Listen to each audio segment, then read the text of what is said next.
Hi friends, I'm back with another short video. But before I get into the subject, let me first say a big thank you for all of you who took the time to watch the video and leave your valuable comments. Thank you for all the subscriptions and likes on YouTube and all your comments on Facebook. I have made a note of some of the topics that you have suggested, and by I will work upon it. One of the things that I got as a feedback from a lot of you people is proxemics was something new that you heard of, and I'm glad I could bring a new word to a lot of you people. And those of you, something tells me that some of you have definitely gone to Google, whether you want to call him Google Baba or Google Auntie, you've definitely Googled the word proxemics to know a little bit more about it. I've decided to call this session Proxemics Part 2, where I'm going to be talking very briefly about the application of proxemics in workspace. And what kind of a workspace am I talking about? Yeah, you guessed right. I'm talking about hotels, restaurants, and probably a broader umbrella of the hospitality industry. Could be healthcare, could be any kind of a customer oriented place. And I'm going to explain proxemics a little further by giving you a couple of live examples of how it is applied in daily work life in a hotel or in a restaurant. So when you walk into a hotel, what is one of the first things, or which is one of the first departments that you interact with? Yes, the reception. And there are various ways, different hotels have different ways of handling that guest interface. It could be a counter in the middle of the lobby. It could be a counter against a wall. It could be a table where people are sitting down and receiving the guest. It could be somewhere in the lobby. There are various setups. But the first interaction that the guest has with the guest services associate is at the front office. Imagine yourself as a guest or on the other side of the counter as a guest services assistant.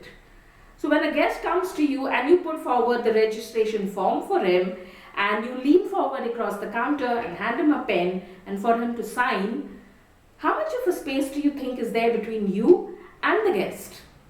Yes, it's that personal space which is 2 to 4 feet. Even if you have a counter in front of you, that distance still remains the same. Some of you will recollect having been taught when you were new trainees, and a lot of you out there have been trained by me, and I take pride in that fact, is we talk about escorting a guest. So once we have finished with the formality of the check-in process, a very important aspect of the front office experience is that of escorting. So when a guest services associate is escorting a guest up to his or her room, we've all been taught that we should lead the way a couple of steps ahead of the guest and look back over our shoulder to guide the guest. And how much is that distance you maintain between yourself and your guest? You're right, 2 feet. Another scenario, if I move away from the front office and I bring you into a restaurant. The guest is seated, there could be 4 people seated across a table, there could be just 2 people or just 1 person seated at the table. And there we have our guest services associate who comes up to the guest to take his or her order. And the way the person positions himself or herself next to the guest to take the order, there is a distance which automatically the body takes up. You're right, same 2 to 3 feet distance, and you can look into the guest's eyes and very comfortably speak to the guest and take down an order. So these are a couple of examples that I thought works very well, and I had touched upon lightly last time talking about a briefing session. And a captain of an outlet, the supervisor in housekeeping department, it could be the manager of a restaurant, wherever you are.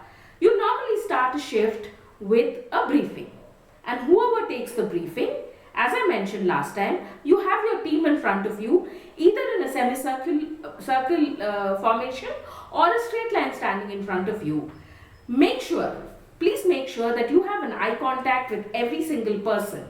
And if you want to achieve this correctly, maintain that eye contact with every single person and be able to actually do justice to your role of briefing. get into the social zone. Maintain that 4 to 6 feet distance between yourself and every single individual standing in that briefing.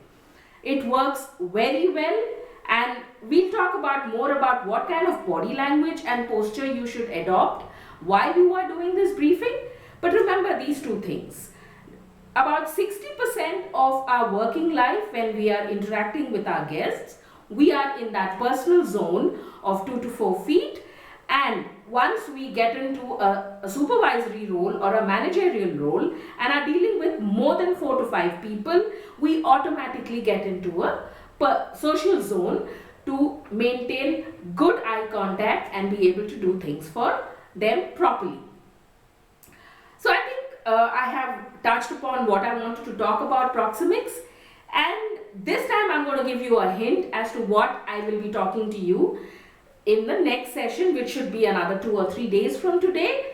I'm going to call it Proxemics 3. And yes, a small hint, I'm going to go into the intimate zone. Some of you might be wondering, how am I going to talk about the intimate zone and relate it to our daily lives? Just wait and watch. And once again, like, share and subscribe.